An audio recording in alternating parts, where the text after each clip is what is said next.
Boa noite, muita paz.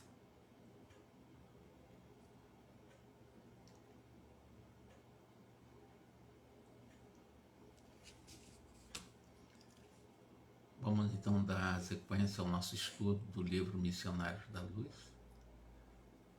Lembrando que da última reunião nós aprendemos muito, como sempre, em todos os capítulos, em cada página, em cada frase, com o Alexandre. Dentro do seu estilo, ele nos ensinou bastante sobre o comportamento da sexualidade e nos trouxe um farto material para profundas reflexões na área do nosso comportamento,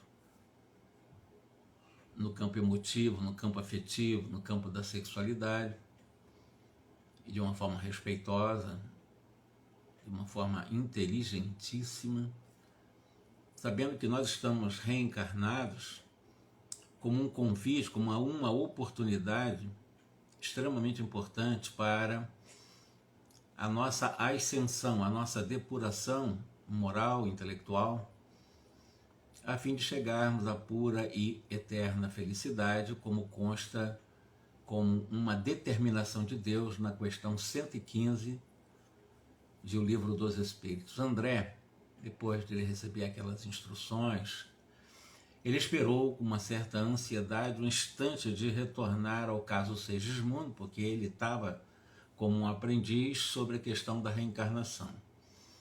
E esse capítulo é longo porque são alguns detalhes técnicos que o Alexandre vem trazer para nós, até porque o estudo da reencarnação, ele convida-nos, né, a essas profundas reflexões. Realmente a reencarnação é um assunto fascinante, né? E o André Luiz estava fascinado com esse tema. E ele diz: foi por isso, com justificada alegria, que o próprio André recebeu o convite de Alexandre para o regresso ao lar de Raquel e de Adelino, sabendo que Raquel e Adelino serão os pais de Segismundo, que está ligado ao casal de vidas anteriores e inclusive ligado também ao próprio Alexandre de vidas anteriores, mas ele na condição de um transgressor das leis divinas da consciência, porque ele foi um assassino. Ele matou em outra vida o próprio Adelino, e o Adelino agora, no mundo espiritual, se comprometeu a ser o pai dele para a reconciliação, e esqueceu em algum momento. O Alexandre conseguiu fazer a emoção, a cabeça do Adelino. O Adelino desmontou a sua aversão ao Segismundo e agora preparado, também Raquel preparadíssima para o processo reencarnatório.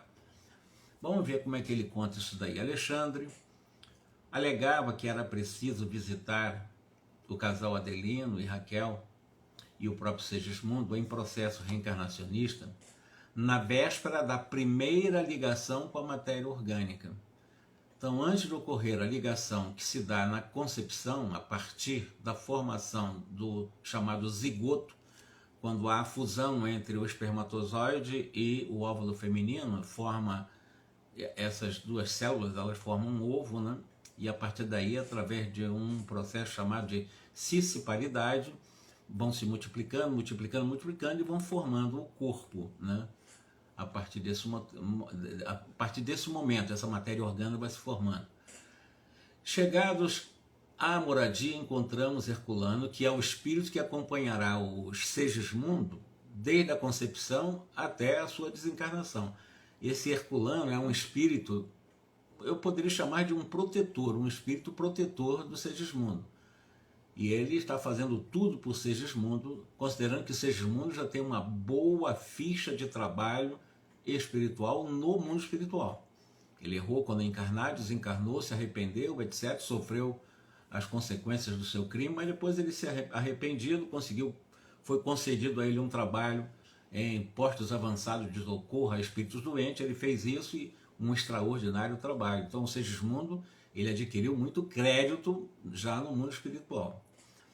E ele vai dizendo, né? Alexandre informou ao próprio André Luiz que trata-se de um espíritos construtores que iam cooperar na formação fetal do nosso amigo. Então ele estava lá, o próprio Herculano.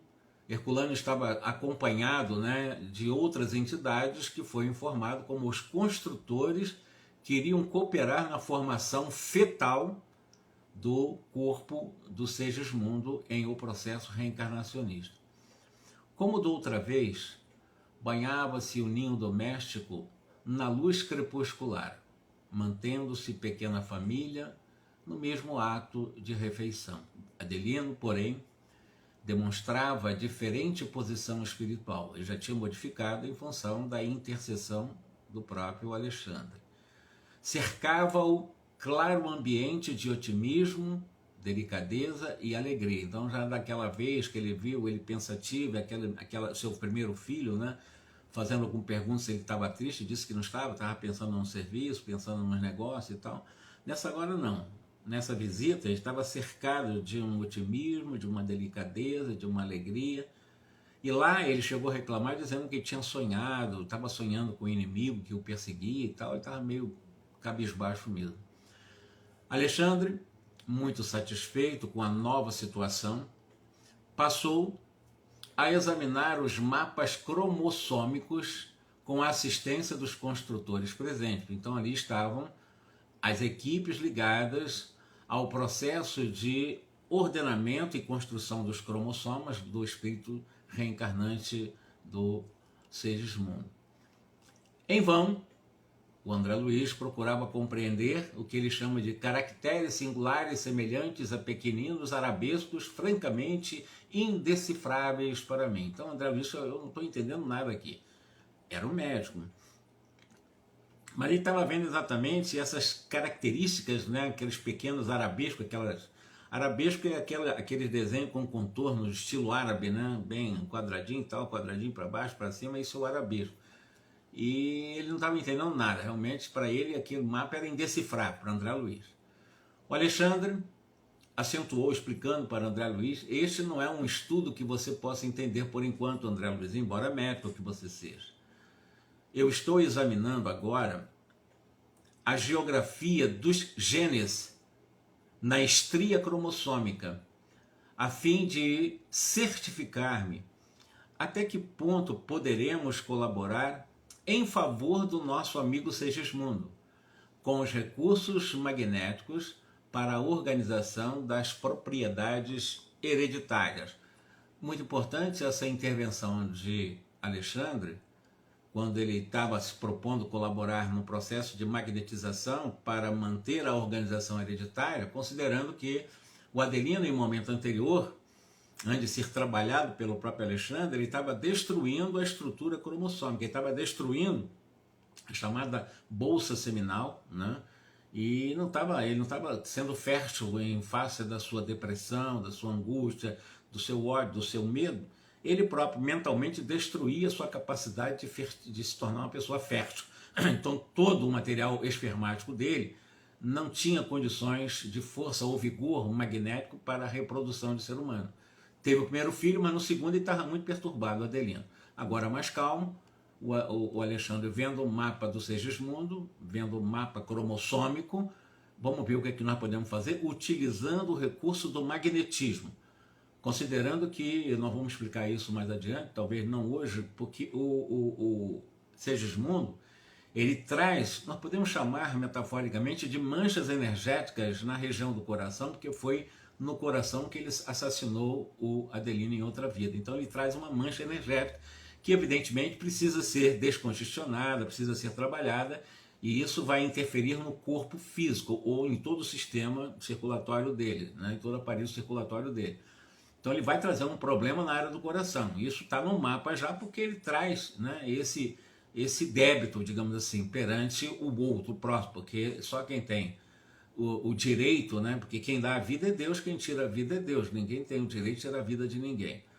O André ficou conformado naquele momento, começou a observar o Segismundo. O Segismundo, ele olhando para o Segismundo, parece que o Segismundo estava perdendo a palidez, ficando cada vez mais pálido, estava mais extenuado, cada vez mais abatido, porque estava começando o processo da reencarnação. Ainda não havia ligação, mas já ele estava desestruturando toda a morfologia do perispírito, em que ele viveu um bom tempo no mundo espiritual, para se adaptar a uma nova realidade dimensional. Isso dá um trabalho muito grande, porque as frequências, a estrutura atômica do perispírito, né, dos espíritos, para reencarnar, há uma modificação muito violenta, muito forte, a verdade é essa. Não conseguia, então, se manter sentado. É como se estivesse desencarnando. Vamos na metáfora dizer, o Adelino estava desencarnando para do mundo espiritual, estava vindo para a carne, é um tipo de morte. Jesus explica sobre isso também, né? Deixai aos mortos enterrar os seus mortos. Os que estão encarnados já estão mortos em si, segundo Jesus, né? Assistido pela dedicação de Herculano, conversava dificilmente conosco, estirado numa cama em grande prostração. Então, como se tivesse um doente, um espírito, um perispírito, próximo à reencarnação, mas é como se estivesse desencarnando, ou seja, desespiritualizando para se tornar carne, né? Demonstrava-se satisfeito com a minha simpatia fraternal e, enquanto os demais lhe estudavam a situação, o André estava mantendo com ele uma conversação rápida, já que ele estava bem abatido, né? E que lhe deu a conhecer mais uma vez a penosa impressão dos que se encontram no limiar de uma nova experiência terrena. Pelo menos ele descreve nessa reencarnação de Segismundo a dificuldade, ele chama de penosa impressão em que se encontrava no limite, né, dessa nova experiência terrestre do Segismundo. Ele estava mal, ele estava bem abatido. E a conversa é o seguinte: já estive mais animado, disse o Segismundo para o André Luiz. Entretanto, agora estou absolutamente extenuado, falece-me a energia do ânimo, eu estou esquisito, sinto-me fraco, sinto-me incapacitado, eu estou me sentindo muito diferente no processo da reencarnação. Enquanto lutei por obter a transformação do meu futuro, pelo menos o futuro pai dele, o Adelino, tentar transformar o pai dele, experimentava mais confiança e mais serenidade. Naquele momento eu estava mais confiante, eu estava querendo transformar o estado emocional do futuro pai, que é o Adelino, para que ele pudesse reencarnar. Então eu estava mais animado para reencarnar. Agora que o pai estava trabalhado, ele estava sentindo dificuldade de reencarnar, que há uma contradição emocional nele. Agora, porém, que consegui a dádiva do retorno à luta, eu tenho receio de novos fracassos. É o medo de todos os espíritos, segundo os espíritos nos ensinam no Livro dos Espíritos, que a reencarnação para os espíritos, de alguma forma, eles veem como alguém que vai enfrentar um grande mar revolto, que não sabe se vão se afogar, vão sossobrar na embarcação. É muito comum os espíritos, na condição moral em que o Segismundo está e que nós estamos, ter esse medo, né, de achar que pode haver novos fracassos. Fracassos no campo da violência, ele matou uma pessoa, mas por causa de sexo, por isso que o Alexandre ensina muito a questão do comportamento sexual, que foi uma disputa com Raquel em outra vida, questão sexual, ligando afetivamente a questão sexual, ele acabou matando uma pessoa, e quantas pessoas morrem por causa do desequilíbrio sexual, né? Então o fracasso está muito ligado a esse comportamento, né? A pessoa fraquejar no campo do comportamento da sexualidade. Isso leva ou a crimes, a suicídios, a homicídios e etc. Então nós temos que saber lidar com essa força. Não é nos reprimirmos, mas é tratar essa força da nossa sexualidade com responsabilidade. E não ficarmos apavorados porque temos tal ou qual tendência. Reconhece o verdadeiro espírita pela transformação moral, ou seja, novos valores que nós vamos botar em nossa mente, né? E pelo esforço que ele emprega para dominar as suas más tendências, está lá no Evangelho. Então, o esforço é empregado para dominar aos poucos a nossa má tendência. Não é a repressão, é o esforço. É a conscientização de transformar a viciação no campo sexual em virtudes. E nós falamos que sexo não é só a procriação. O Alexandre falou isso. Sexo não é só a comunhão sexual para procriar filhos, não. Sexo, a energia sexual, ele chama de energia criativa do sexo, ela pode ser utilizada, canalizada para 1000 oportunidades de qualificar a nossa vida com um potencial mental e sexual em prol da vida, né? Seja você escrevendo um livro, compondo uma música, executando uma música, cantando, você está usando essa energia sexual em um processo de canalização com responsabilidade, sem deixar com que aquilo realmente transforme a força erótica em uma prisão e você fique centrado no órgão sexual como fosse uma verdadeira algema, como se sexo fosse aquilo. E não é isso, já foi explicado na última reunião sobre isso. E o medo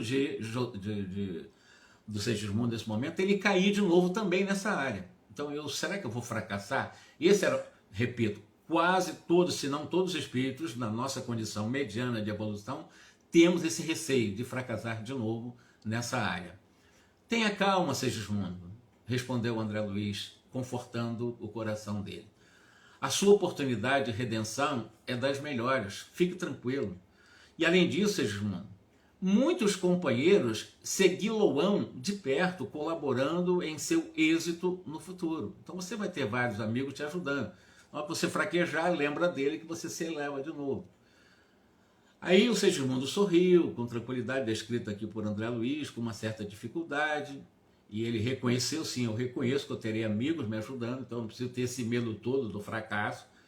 Dentre todos os irmãos que me assistem agora, Herculano me acompanhará com desvelo e constância, eu também sei disso. No entanto, o renascimento na carne, com os valores espirituais que já possuímos, representa um fato gravíssimo em nosso processo de elevação. Ai de mim se cair outra vez. Então já está com medo de cair novamente na área sexual. É isso que está. Por isso que o Alexandre está focando e focou o tempo todo nessa área para nós, nos ensinando. Ai de mim se cair outra vez. Porque ele caiu e matou. Está reencarnando para resgatar o assassinato. Vai trazer problema na área do coração, que foi no coração que ele matou o outro. E ainda tem que fazer essa luta toda para convencer o outro a minimizar essa aversão, né?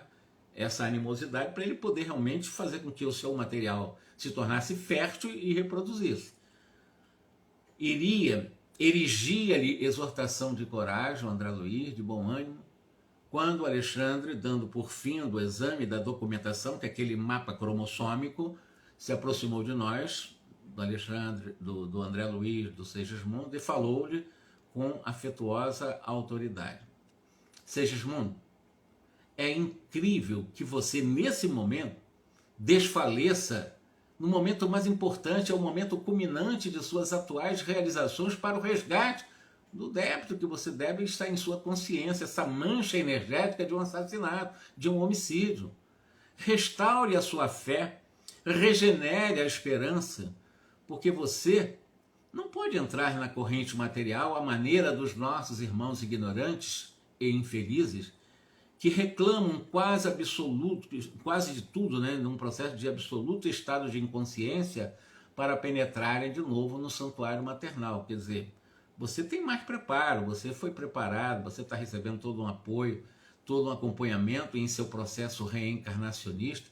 Não deixe de cooperar com a sua confiança em nosso trabalho, em nosso labor, para o seu próprio benefício. Isso Alexandre ensinando para ele o Segismundo. Dê trabalho à sua imaginação criadora, você trabalha a sua imaginação. Não fique preso muito ao racional, que você vai continuar reintoxicando através do remorso ou da culpa que você ainda alimenta, né, o crime que você cometeu e a aversão da sua vítima. Não, comece a trabalhar a imaginação de forma criativa. Nesse momento, seja criativo. Não se entregue, né, ao medo do fracasso. Mentalize agora, nesse momento, como é um feto. Você vai mentalizar um feto. Faça isso. Trabalhe a sua imaginação. Então, como é que ocorrem os primórdios, né, de um embrião? As condições fetais, né? Formando em sua mente um modelo adequado. É um momento de você ajudar, inclusive Raquel. Você vai se ajudar a imaginar como é um feto. Porque esse feto terá o molde exatamente da expressão da sua imaginação também. Porque você imaginando, criando esse material, vivenciando esse material imaginativo, você vai trazer toda a energia que impacta esse processo emocional. E aí você encontrará na maternidade nobre de Raquel, a sua futura mãe, os mais eficientes auxílios e receberá de nós outros a mais decidida colaboração. Então se ajude. Raquel está te ajudando, porque Raquel também, a futura mãe, mentalmente já está ajudando no processo da, vamos dizer assim, da formação do futuro corpo. Então Então a mãe, ela também ideoplasticamente ajuda na formação do bebê. Todas as mães ajudam, né? Por quê? Porque, queira ou não queira, é um processo de materialização. A mãe materializa um filho, né? Isso bem na metáfora. Então a mãe está ajudando a materializar o Segismundo. Raquel está ajudando. Então ele tem que se ajudar também. Imagine um feto, comece a elaborar um processo fetal. Você tem capacidade para fazer essa imaginação. Então vá decididamente colaborando também com Raquel. Entretanto, Segismundo, lembre-se de que o seu trabalho individual será muito importante no setor da adaptação, no setor da recepção, para que triunfe na presente oportunidade. Não perca tempo em expectativas ansiosas, cheias de dores e cheias de apreensões. Não, levante o padrão de suas forças morais. E o Segismundo ouviu de forma respeitosa essa advertência do Alexandre, né? E o próprio André Luiz reconheceu as palavras reconfortantes de Alexandre, que fizeram, né, surgir ele chama de maravilhoso efeito em Segismundo. Segismundo melhorou repentinamente, esforçando-se por alijar a carga de preocupações inúteis, aquela inquietação, as suas inquietudes. André pergunta, existem então aqueles que reencarnam inconsciente do ato que realizam? Porque ali o André Luiz está percebendo, porque é o primeiro caso em que André Luiz acompanha, né, visualmente e presencialmente uma reencarnação. Ele nunca tinha tido uma experiência anterior de reencarnação, o André Luiz. Então ele está fazendo uma pergunta se todos os processos reencarnatórios são conscientes ou inconscientes. Existem reencarnações em que são inconscientes, o espírito não participa desse processo, porque o Segismundo está participando o tempo todo. Agora, existem reencarnações inconscientes desse ato de reencarnar? Uma pessoa não sabe nem que está reencarnando? O Alexandre confirma que sim, né? Assim também como desencarnam diariamente na crosta milhares de pessoas sem a menor noção do ato que experimentam. O que ele está dizendo? Que assim como existem pessoas que desencarnam que não têm noção que já morreram, não estavam preparados para morrer, né? Não tem uma noção do que é a vida extrafísica, a vida na erraticidade, na vida metafísica, né? Na vida em outras dimensões, e elas ficam presas à vida material, e muitas vezes presas ao corpo em decomposição, ou presas à família, ao grupo familiar, presa à casa, presa ao ambiente, presa aos amigos e inimigos, presa às instituições que frequentava, seja religiosas, sejam bancárias, e assim vai. Então são espíritos que nem sabem que morreram. Muitos ficam um tempo razoável de inconsciência de que já morreram. Na reencarnação acontece a mesma coisa. Muitos reencarnam em um processo inconsciente. Exemplo, o pai de André Luiz. Ele estava reencarnando sem saber que estava passando por isso. A mãe de André Luiz reencarnou, o pai reencarnou também, mas reencarnou por um processo compulsório. Então ele foi para se livrar, inclusive, de duas verdadeiras vampiras, né, que eram suas ex-amantes em vidas anteriores, na época de pai de André Luiz, e que elas iriam reencarnar, inclusive, no supremo sacrifício da mãe de André Luiz para receber como filhas as duas ex-amantes, né, do pai de André Luiz, que também estava reencarnando de forma inconsciente, sem participar do processo. Ele não sabia o que estava acontecendo com ele. Isso acontece com a maioria esmagadora, muito esmagadora mesmo, dos casos na Terra. São raros esses casos de Segismundo, não são para qualquer um, não. Por escolha. Reencarnação, escolha de mapa, isso é para alguns, são reencarnações especiais. Eu passei por essa reencarnação igualzinho Segismundo, não é essa nem, embora o Segismundo é um padrão, né, que cada reencarnação é diferente, não existe uma reencarnação igual a outra, não existe uma desencarnação igual a outra. Tanto um como a outro são coisas totalmente diferentes, cada caso é um caso. Somente as almas educadas têm compreensão real da verdadeira situação que se lhes apresenta perante ou frente da morte do corpo, do mesmo modo perante o processo reencarnatório. A maioria dos que retomam a existência corporal pelas reencarnações na esfera do globo é magnetizada pelos benfeitores espirituais que lhes organizam as novas tarefas redentoras, considerando que ele fala em maioria, ele não fala em todos os casos. E quantos recebem semelhantes auxílios são conduzidos ao templo maternal de carne como crianças adormecidas. Crianças que adormecem, não têm noção do que está acontecendo, são lá acoplados a partir da concepção, no processo de fertilização para o desenvolvimento de uma nova criança. O trabalho inicial, que a rigor lhes compete na organização do feto, passa a ser executado pela mente materna e pelos amigos que os ajudam no nosso plano. Então está dizendo para o Segismundo que tanto a própria Raquel está ajudando, como vários amigos espirituais, competindo-lhes nesse processo da organização fetal, tanto quanto ele mentalmente está também visualizando na imaginação um feto. Então há uma cooperação geral, ele se imaginando um feto, os espíritos ajudando no processo de materialização para a organização desse feto, a própria mãe também de Segismundo, a futura mãe, a Raquel, também trabalhando para se completar essa organização fetal.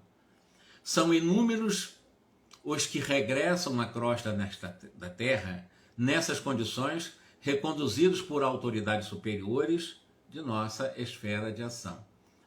Em vista das necessidades de certas almas encarnadas de certos lares e determinados agrupamentos, a explicação não podia ser mais lógica, e o próprio André Luiz ficou admirado, né, com aquele que ele chama de amoroso amigo, né, com esse dom de clareza e de simplicidade que ele estava passando sobre a reencarnação. Ao despedir-se quase à meia-noite, após reconfortar o espírito de Segismundo, Alexandre dirigiu-se a Herculano e aos construtores dos mapas cromossômicos nestes termos: olha, meus irmãos, voltaremos na noite de amanhã para a ligação inicial, fazendo a entrega de nosso irmão reencarnante aos nossos amigos.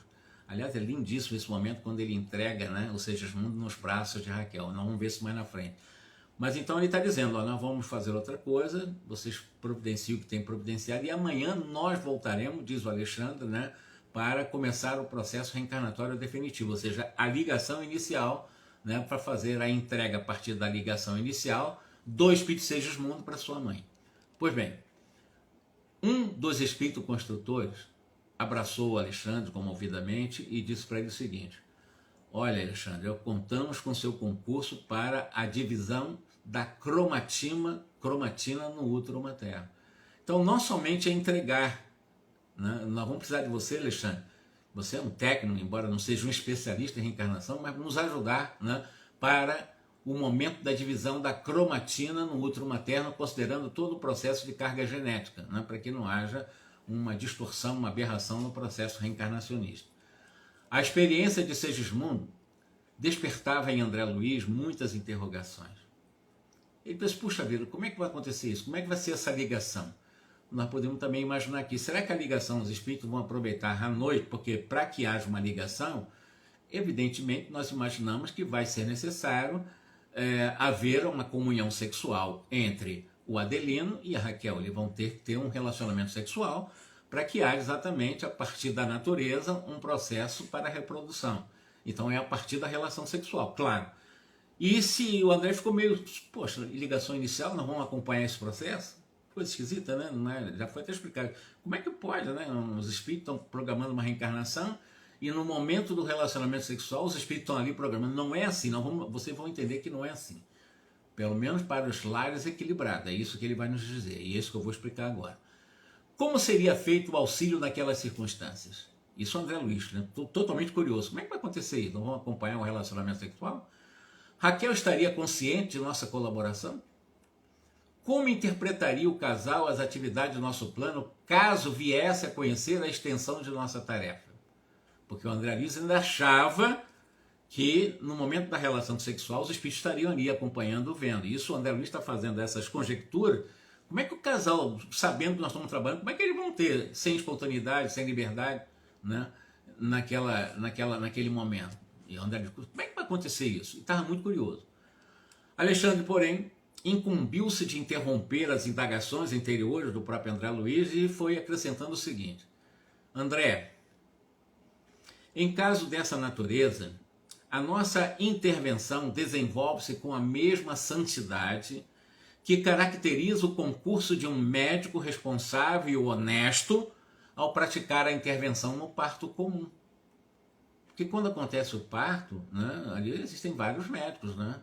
A mulher estará desnuda e etc e tal, porque de alguma forma sairá do seu ventre, ou natural ou por cesariana, né, uma criança. Então é com todo esse respeito, né? É uma sacralidade nesse processo. A modelagem fetal e o desenvolvimento do embrião obedecem às leis da matéria. Então a modelagem fetal obedece à lei biológica, isso é natural. Nós temos uma lei biológica do qual nós também estamos submetidos de alguma forma. Então o embrião, para ele ir desenvolvendo-se, né, ele obedece às leis naturais da matéria. Qual ocorre na organização de formas em outros reinos da natureza. Mas, em todos esses fenômenos, os ascendentes de cooperação espiritual coexistem com as leis de acordo com os planos de evolução e de resgate. O nosso concurso, portanto, em processos tais, é uma das tarefas mais corriqueiras, mais comuns. Escoadas as horas do dia, a curiosidade voltou a espicaçar a mente do André Luiz. Ele estava indo, como é que vai acontecer isso? Como é que nós vamos ver? Será que nós vamos ver o relacionamento sexual para que haja realmente a partir da concepção? Nós podemos ligar o perispírito de Segismundo no útero da mãe? É assim? Nós vamos acompanhar o relacionamento sexual? E estava com muita dúvida em relação a isso. Em que momento deveríamos buscar a moradia de Adelino? Sem qualquer intenção menos digna, André preocupava-se com o instante da primeira ligação de Segismundo à matéria. Estava preocupado realmente. Será que nós vamos acompanhar, ser testemunho do relacionamento sexual? Agiria Alexandre no momento da união sexual ou o fenômeno obedeceria a diferentes determinações? Ou seja, o Alexandre iria acompanhar a relação sexual entre Raquel e Adelino para fazer exatamente a ligação do Segismundo? Isso era quando André Luiz estava com dúvida. Como é que vai acontecer isso? Alexandre, compreendendo a tortura mental, explicou, esclarecendo de uma forma muito lúcida, bondosa, não é necessária a nossa presença ao ato da união celular, ou seja, nós não precisamos estar ali na hora do relacionamento sexual, nós não vamos estar ali, ali é um respeito. Para que nós vamos estar ali? Então não é necessária a nossa presença no ato da união sexual ou da união celular. Semelhantes momentos no tálamo conjugal são sublimes e invioláveis nos lares de bases retas. O que ocorre entre quatro paredes, entre casais equilibrados, aqueles que vivem em bases retas, de comportamento reto, essas quatro paredes são absolutamente invioláveis, são respeitadas. Ninguém entra ali, considerando nos lares de bases retas. Fica bem claro. Será que todos os lares realmente estão se conduzindo, os casais, os familiares, em bases retas, para que em quatro paredes haja essa inviolabilidade, essa sacralidade do ambiente? Mas ele está explicando, não é preciso nós estarmos ali num relacionamento sexual entre Raquel e Adelino, não. Você sabe que a fecundação, explica o Alexandre para André Luiz, do óvulo materno somente se verifica algumas horas depois da comunhão sexual, ou da união genética, quando forma, né, na concepção o zigoto, o ovo, né, a fusão entre o espermatozoide e o óvulo feminino. Então, esse processo da fecundação do óvulo materno com o espermatozoide, né, só ocorre depois de algumas horas depois da relação sexual, não é na hora. Não é na hora que há a fecundação, né? Então, na hora da relação sexual já fecunda, não é assim. A natureza, ela é muito sábia, então o processo não acontece na hora. Isso foi explicado, André Luiz sabia disso, é médico, né? O elemento masculino, o espermatozoide, deve fazer uma extensa viagem antes de atingir o seu objetivo. E, explicando ainda de uma forma muito, né, fraterna com o André Luiz, André compreendeu a delicadeza do esclarecimento e ainda seco, né, doido para pegar mais informações referentes a esse assunto, ele acabou fazendo uma outra pergunta. Com relação às uniões sexuais, de acordo com o seu parecer, todas elas são invioláveis? Então ele já começa a abrir a questão com Alexandre. Você está falando aqui no caso de Raquel e Adelino. Ali as quatro paredes são invioláveis. É um recinto sagrado, somente em momento de reencarnação.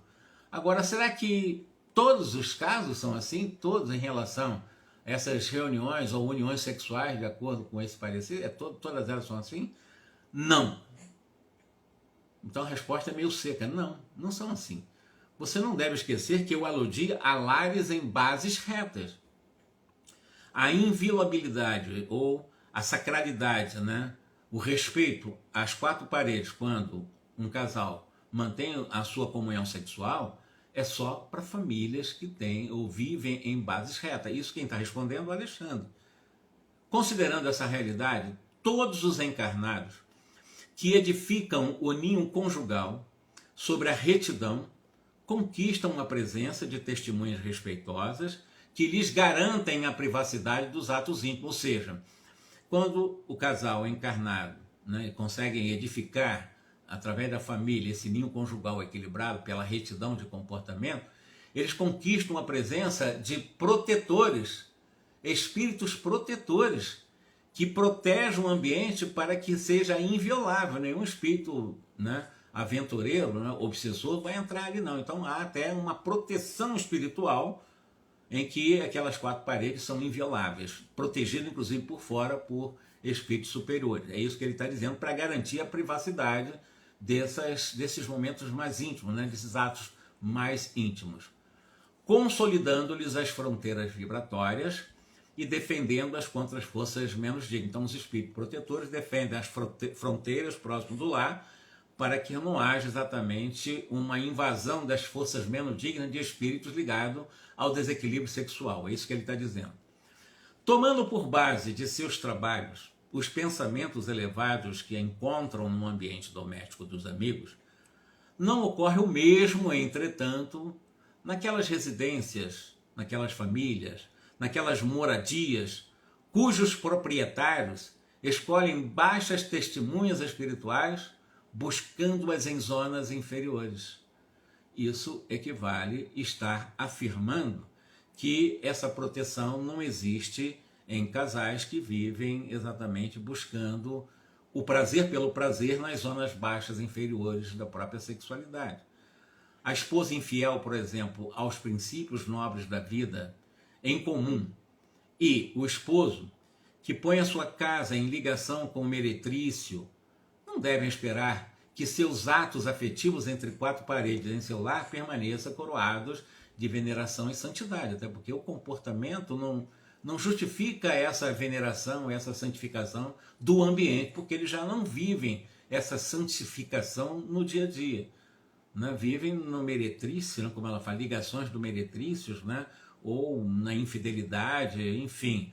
Como é que um casal infiel que vive aventuras extraconjugais quer que no momento da comunhão sexual entre ambos, embora casados, né, com uma vida conjugal, aparentemente aos olhos da sociedade são um casal maravilhoso, mas pelo comportamento deles, eles tornam absolutamente violáveis esse momento em que vai haver vários participantes, já conversamos sobre isso, lá atrás, lembra daquele rapaz que tinha casado uma mulher maravilhosamente santificada no comportamento que protegeram o lar.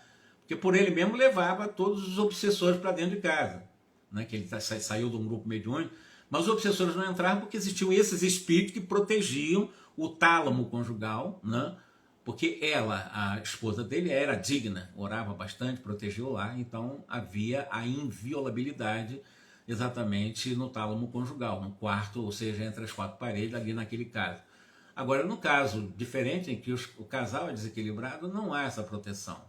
Então vira exatamente um verdadeiro meretrício, né? Um quarto em que vai haver uma verdadeira prostituição, uma promiscuidade na troca, na permuta de energias sexuais de mais baixo nível. Suas relações mais íntimas são objeto de participação das desvairadas testemunhas que escolheram. Quem está falando tudo o que eu disse agora. Então, no momento da relação sexual entre casais, embora casados, aparentemente a sociedade bem equilibrada, mas são infiéis, não vivem uma vida digna de respeito, evidentemente não tem essa tranquilidade de uma sacralidade entre as quatro paredes. Não tem mesmo. E vai haver essa participação desvairadas, né? O que eles chamam das desvairadas testemunhas que escolheram. Tornam-se vítimas inconscientes de grupos perversos que lhes partilham as emoções de natureza fisiológica, induzindo-as às mais dolorosas viciações. Então, além deles se tornarem vítimas inconscientes ou subconscientes, né, de grupos perversos no desequilíbrio da sexualidade e espírito que partilham essas emoções sexuais, as descargas orgásticas naqueles momentos, né, descargas, né, do prazer, do orgasmo, como se diz assim, eles participam de tudo isso, dessas emoções, né, de natureza fisiológica, e vão criando cada vez o que ele chama de dolorosa viciação. Quer dizer, quanto mais se busca, mais quer, mais viciado é como alguém que está com muita sede e pelo desequilíbrio vai buscar água no mar para tirar a sede, não vai conseguir tirar a sede, porque a água do mar não tira a sede. Então a viciação acaba realmente trazendo mais problema, porque de alguma forma são grupos que ele chama de perversos, né, que vão partilhar permanentemente da comunhão sexual de casais desequilibrados. Eu estou falando de casais mesmo casados, papel passado, vivem na sociedade aparentemente acima de qualquer suspeito, mas são desequilibrados em termos de comportamento nessa área, né? Um não respeita o outro, um é infiel, o outro vive de infidelidade, as chamadas aventuras, né, ou desventuras extraconjugais. Quer dizer, não vai ter nenhum tipo de proteção, vai ter exatamente as emoções de natureza fisiológica permanentemente induzidas por dolorosas viciações ligada a esses espíritos sexualmente desequilibrados. Ainda que esses cônjuges infelizes estejam temporariamente catalogados no pináculo das posições sociais humanas, diz o Alexandre, ou seja, ainda que esse casal, né, esteja temporariamente na categoria de pináculo, ou seja, os mais ricos, os mais poderosos, os mais famosos, etc., não poderão trair a miserável condição interior sequiosos que vivem de prazeres criminosos, dominados de estranha e incoercível volúpia no campo sexual.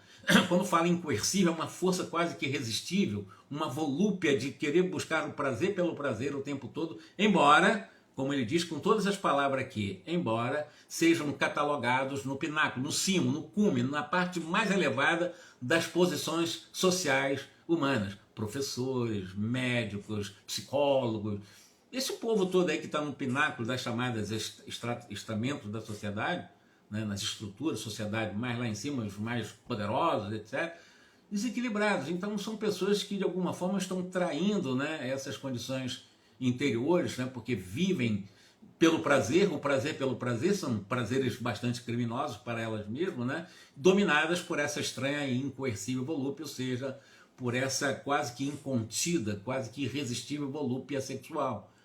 Então, por isso que o Alexandre deu toda aquela aula sobre sexualidade antes de nós entrarmos nesse momento, que ainda vamos na próxima, hoje é quarta, né, no próximo sábado, culminar nas Pactec, como acontece a ligação do Segismundo lá no útero de Raquel. Mas está dando ainda um aspecto moral importantíssimo para nós espíritas, porque nós atraímos mentalmente exatamente as nossas companhias pelas nossas escolhas. Há muitos líderes espíritas, muitos líderes religiosos, espíritas, pastores, padres, etc., não importa rótulo religioso, muitos líderes religiosos que aparentam ser o que não são, vendem uma imagem de moralidade do qual eles estão longe de praticar, né, do qual vivem exatamente, totalmente presos a essa volúpia, incoercível volúpia do prazer no campo da sexualidade. Embora no púlpito parecem anjos, parece que conseguem resolver o problema dos casais, mas vivem com um tormento violento, porque muitos deles vivem em desequilíbrios gravíssimos, porque acham que isso não vai trazer resultado. Sempre trará um resultado. Sempre trará um resultado. Inevitavelmente. Não tem como, é impossível não trazer uma consequência. É impossível. Impossível. Não há como jogar para debaixo do tapete. Sempre trará uma consequência, que é uma lei, é a lei de causa e efeito, é uma lei moral. A resposta impressionante de Alexandre surpreendeu André Luiz. Compreendeu com mais intensidade que cada um de nós permanece com a própria escolha de situação em todos os lugares. Todavia, nova questão surgia no cérebro de André Luiz. Ele é muito curioso, né? E ele procurou movimentar essa curiosidade para melhor ficar clara a sua razão, o seu raciocínio. Considerando o perigo de certas atitudes inferiores, dos que assumem o compromisso da fundação de um lar, casando-se, digamos assim, que condição, por exemplo, é a da esposa fiel e devotada ante um marido desleal e aventureiro no campo sexual. Eu já até dei essa resposta, que acontece com aquele caso lá, daquele médium, né, que foi estudado aqui também, e ele vai responder para o André Luiz exatamente: permanecerá a mulher nobre e santa à mercê, aliás, a pergunta que ele faz, a mulher nobre e santa que ora, que é equilibrada, que é fiel e tal, ela vai ficar à mercê, né, dessas equipes vorazes, desequilibradas no campo da sexualidade, ela que é uma pessoa digna e o marido é desequilibrado? Como é que fica essa situação então?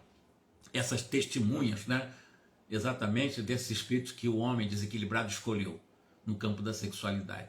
Aí o Alexandre explica: não, essa mulher vai ser respeitada. Embora o marido seja desequilibrado, ela será respeitada, né? O mal não pode perturbar o que é genuinamente bom. Quem tem como meta o bem é protegido em todos os sentidos. E independentemente de ser ou não ser espírita, ser ou não ser católico, ser ou não ser evangélico, ser ou não ser ateu, não importa. Importa o comportamento, não é questão de padrões de crenças, né, de princípios ou de valores, mas é exatamente o comportamento que vai. Princípios é importante, claro. Então, se você tem princípios no bem, com foco no bem, você é protegido. Não há perturbação naquilo que genuinamente é bom, o que é belo, o que é bem, né? Em caso dessa espécie, a esposa garantirá o ambiente doméstico. Embora isto custe para essa esposa as mais difíceis abnegações e um pesado sacrifício. É verdade. É verdade, a esposa sofre muito. Mas, por ela viver santamente, viver de uma forma digna, garante essa inviolabilidade do tálamo, do tálamo conjugal. Ou seja, as quatro paredes serão protegidas nessa inviolabilidade pelos méritos delas, né? Embora, como ele está dizendo aqui, custe para ela as mais difíceis abnegações, renunciações, sacrifícios e etc. Os atos que lhes exigiam a presença enobrecedora são sagrados, ainda que o companheiro na vida comum se tenha colocado em níveis inferiores aos dos animais. Em situações como essa, no entanto, o marido imprevidente torna-se paulatinamente cego à virtude. E esse marido converte-se, por vezes, no escravo integral das entidades perversas que tomou por testemunhas habituais, presentes em todos os seus caminhos e atividades fora do santuário da família. Onde é que nós vamos encontrar essas testemunhas habituais presentes nos caminhos desses maridos que eu chamaria de escravos, né, das entidades perversas no campo da sexualidade? Nos barzinhos, com todo o respeito que eu tenho, inclusive a proprietário de bar, mas com certeza nos barzinhos da vida, né? Nesses lugares que os maridos deixam as esposas e a família para viver com os amiguinhos e tal, que também não temos nada contra, mas a tendência é que esses ambientes não tenham a presença dos espíritos mais bem aquinhoados de moralidade e de sabedoria. Com certeza que não. Ali é conversa fora, é bebida, é falar besteira, ali não tem conversa levada. Política, só coisa que não presta. Aliás, o próprio Emmanuel diz com muita propriedade que um grupo de pessoas, de seres humanos encarnados, não consegue ultrapassar a 5 minutos, sem conversar coisas sadias. Então, botar no relógio, então, um grupo de pessoas, em qualquer lugar, né? Lugares comuns, evidentemente, né? Talvez até em lugares religiosos também. As pessoas estão lá, deu 5 minutos, depois de 5 minutos só vem conversa, só vem abobrinha. Ou falando mal dos outros, ou falando besteira, ou falando coisa que não se aproveita. Então o ser humano não aguenta ficar 5 minutos sem falar bobagem, em grupo. Isso, Emmanuel. André Luiz também fala sobre isso. Então a gente tem que ter cuidado. Os ambientes que nós frequentamos, né, é muito importante. E nós estamos falando agora de um homem casado, desequilibrado. Ele vai para onde? Se realmente ele tem essas companhias que o levam à volúpia do prazer no campo da sexualidade. Eles vão beber na bebida para excitar ainda mais, ou aqueles que fumam vão buscar realmente acelerar produções de neurotransmissores do cérebro para ficar mais excitado, buscando supostos prazeres nos vícios para o vício culminante da sexualidade em desequilíbrio. Chegado a esse ponto, é muito difícil impedir-lhes a queda nos desfiladeiros fatais do crime e das trevas. Oh, meu Deus, exclamei, quanto trabalho esperando o concurso das almas corajosas, quanta ignorância a ser vencida. Isso quem fez essa exclamação foi André Luiz. Meu Deus do céu, caramba, como é difícil, né, impedir essa queda nos desfiladeiros, né? encontrar almas corajosas, agir com coragem. Coragem não é enfrentar os outros. Coragem é agir com o coração. Cor quer dizer, em latim, coração. Agem, agir com o coração. Então, coragem é você agir com coragem de sair da viciação para trabalhar em você as virtudes que você também já traz em você. Mas há muita ignorância a ser vencida para chegar a isso. Você diz bem, acrescentou Alexandre, porque, de fato, a maioria das tragédias conjugais se transfere para além da morte, ou seja, para o além-túmulo, criando pavorosos infernos para aqueles que as viveram na crosta do mundo. É muito doloroso observar a extensão dos crimes perpetrados na existência carnal e ai dos que, desprevenidos, que não se esforçam a tempo no sentido de combater as paixões baixas. Angustioso lhes é aqui o despertar.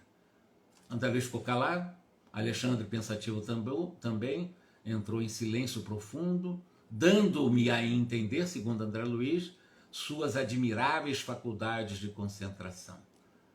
Aí, a partir desse momento, nós vamos entrar em uma parte mais técnica. Tá? Eram aproximadamente 22 horas, quando nos pusemos a caminho da residência de Raquel. Então, quando eles começaram a se colocar a caminho da casa de Raquel para o processo da ligação do Seixas Mundo, eu vou deixar para sábado, para ver como é que isso vai acontecer de uma forma mais técnica, detalhada, mais tranquila, para entendermos esses detalhes, porque nós precisamos aprender isso, porque muitas vezes nós temos algumas informações de falsos amigos, de falsos companheiros, de falsos conselheiros, que dizem não, que a vida do ser humano é a si mesmo, a carne é fraca, e não é nada disso não. Nós somos responsáveis, eu tenho a liberdade de fazer o que quiser da minha vida, eu posso fazer o que quiser, ninguém, se eu quiser fazer eu faço, o bem ou o mal, mas eu serei sempre responsável por aquilo que eu escolho fazer. Né? Se eu sei que aquilo não é uma coisa boa, que me traz felicidade, nem para o meu companheiro ou companheira, eu preciso evitar fazer. Eu preciso evitar fazer, até para que não verem um despinhadeiro de tragédias após a desencarnação, em que dura um longo tempo de trágica vida espiritual. Porque não acaba só aqui, acaba muitas vezes com tragédia, como morte. O Seixas Mundo matou alguém por causa desse desamor aí. Né? E quantas pessoas matam também por causa disso? Ou morrem, ou suicidas por causa da condução do comportamento sexual em desequilíbrio, por causa da volúpia da busca do prazer, porque é como aquele negócio que eu falei, né? Na realidade, o sexo você pode praticar muitas vezes. Dá prazer? Não, cansa. A pessoa fica cansada, mas não vai encontrar o verdadeiro prazer. Porque a sexualidade, o verdadeiro prazer é quando existe a dignidade, o comportamento reto, né? A consciência de que está cumprindo a lei divina da consciência, da própria consciência, o código divino de lei da própria consciência. Com certeza dá um prazer maravilhoso, e o prazer é uma coisa de Deus, mas é um prazer com equilíbrio. Não o prazer em desequilíbrio, que não é nem prazer, é desprazer, é viciação. Né? O prazer é real, o prazer é digno, o prazer é divino, é uma coisa diferente. É claro que é muito diferente. O prazer vem de Deus. O que nós chamamos de prazer, no fundo, é um desprazer na maioria dos casos, porque não há o respeito ao outro, ao coração do outro, ao sentimento do outro. Até sábado, que Jesus nos abençoe e que nós possamos realmente refletir muito sobre tudo isso que o Alexandre tem nos ensinado desde a primeira linha do primeiro capítulo. Né? Um grande abraço para todos vocês, muitíssimo obrigado. Recebo realmente a minha mais profunda gratidão.